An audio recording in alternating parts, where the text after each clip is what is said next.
नमस्कार मित्रों एवं मेरे प्रिय बच्चों, मेरा नाम अभिषेक है। आज हम वाच्य पर वाच्यों के भेद, वाच्यों के बारे में आपको अवगत कराएंगे ध्यानपूर्वक, और आशा करता हूँ आप सभी की समझ में भी आएगा। वाच्य का मतलब होता है बोलने का विषय।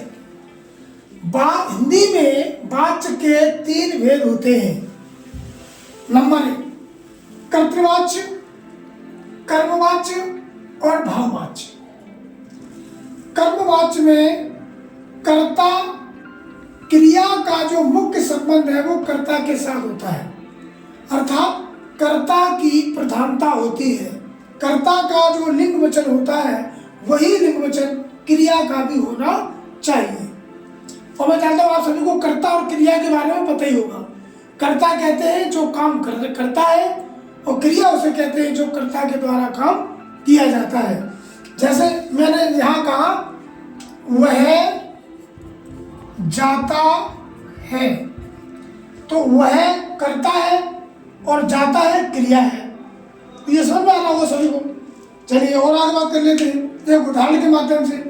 मोहन फल खाता है, तो फल खाने का काम कौन कर रहा है? कर्ता कर रहा है, मोहन कर रहा है। तो मोहन पुल्लिंग एक वचन है, खाता है क्रिया है, पुल्लिंग एक वचन है। तो जो रूप कर्ता का है वही रूप क्रिया का है। तो कहने का तात्पर्य है यहाँ कर्ता की मुख्यता हो रही है। जो कर्म जो हमारा है वो कर्ता के द्वारा कार्य किया जा रहा है, इसलिए हम उसको कर्तृवाच्य कहते हैं। फिर आ जाइए लड़कियां गीत गाती हैं, तो लड़कियां करता है, तो कर्ता स्त्रीलिंग बहुवचन है, और गाती है क्रिया है स्त्रीलिंग बहुवचन है। यहाँ भी हम कह सकते हैं कर्ता की मुख्यता है, कर्ता का जो रूप है वही क्रिया का है। और आगे चलते हैं। मैं प्रतिदिन नहाता हूँ, तो मैं पुल्लिंग एक वचन और नहाता हूँ पुल्लिंग एक वचन। यहाँ भी कर्ता की प्रधानता हो रही है।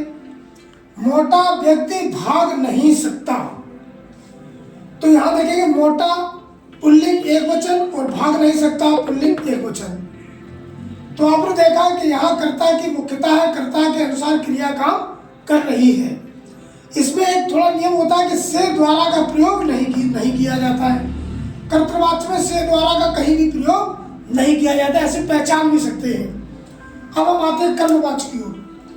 कर्मवाच्य क्रिया का मुख्य संबंध कर्म के साथ हो। अब देखिए, जैसे मालिन द्वारा हार बनाया जाता है, तो मालिन करता है, और कर्ता हमारी मालिन नाम से पता लग रहा है कि स्त्रीलिंग है और एक वचन है।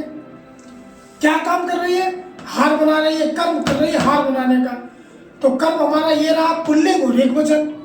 जाता है, तो जाता है, आपको लग रहा है कि जाता है तो पुल्लिंग ही है, अगर स्त्रीलिंग होता तो होता है जाती है। तो हम कह सकते हैं ये भी क्रिया हमारी है, पुल्लिंग एक वचन है। अब हम देखिए मैच करते हैं, कर्ता स्त्रीलिंग एक वचन है और क्रिया पुल्लिंग एक वचन। इसका संबंध इससे नहीं हो रहा है, इसका मतलब कर्ता की प्रधानता नहीं है। कर्म देखते हैं, कर्म पुल्लिंग एक वचन है, क्रिया भी पुल्लिंग एक वचन है। तो हम कह सकते हैं कि ये जो है हमारा कर्म के अनुसार क्रिया काम कर रही है, इसे हम कर्मवाच्य कहते हैं। अब एक और बात कैसे लिखा हुआ है, हलदार साहब द्वारा पान खाया जाता है। अब हम सीधा पहचान सकते हैं कि द्वारा लगा हुआ है, कर्तृवाच्य द्वारा नहीं होता है, तो सीधा सीधा पहचान सकते हैं कि हलदार साहब का काम क्या किया जा रहा है, पान खाया जा रहा है, सकर्मक क्रिया है। कर्मवाच्य में सकर्मक क्रियाओं के साथ ही आती हैं, उन्हें हम कर्मवाच्य कहते हैं। कैसे? अब हम क्रियाओं के बारे में पता कर लेते हैं, इसको हटा देते हैं। अब देखिए, अकर्मक और सकर्मक किसे कहते हैं? सकर्मक क्रिया कर्म के साथ आती है, अकर्मक क्रिया भाववाच्य के साथ आती है। देखिए, अमान्य नहीं कर्म मान्य कार, जिनके साथ कर्म नहीं हो भी अकर्मक क्रिया होती है। जैसे हंसना, जैसे हंसना, ये हमारा अकर्मक क्रिया है। अब कैसे पहचानेंगे? जैसे मैंने कहा कि बच्चा हंसता है, अब क्या लगा दो, बच्चा क्या हंसता है, कोई उत्तर नहीं आ रहा है, इसका मतलब अकर्मक क्रिया है। तो अकर्मक क्रियाओं का प्रयोग भाववाच्य में चला जाता है। सकर्मक क्रिया का प्रयोग कर्म में होता है। सामान्य साथ कर्म माने काल, जिनके साथ कर्म जुड़ा हो वे सकर्मक क्रिया है। जैसे बच्चा द्वारा खाना खाया जाता है। अब हम कहते हैं बच्चा के द्वारा क्या खाया जाता है, तो उत्तर निकल जा रहा है खाना खाया जाता है, तो इसमें कर्म जुड़ा हुआ है। आइए दोस्त, अब हम चलते हैं भाववाच्य की ओर। भाववाच्य में आप देखेंगे कि क्रिया खुद ही मुख्य हो जाए। इनके 3 पॉइंट है, इन पर थोड़ा ध्यान देना होता है। इस वाक्य में नकारात्मक वाक्य होते हैं। नकारात्मक का मतलब होता है जैसे नहीं, खाया नहीं जाता, चला नहीं जाता, बैठा नहीं जाता, उठा नहीं जाता इत्यादि। और दूसरा है अकर्मक क्रिया का प्रयोग होता है। ये सारे वाक्य अकर्मक क्रिया के साथ ही आते हैं। तीसरा, क्रिया सदा अकर्मक हो और एक वचन की होती है। देखते हैं, घायल व्यक्ति से उठा नहीं जाता।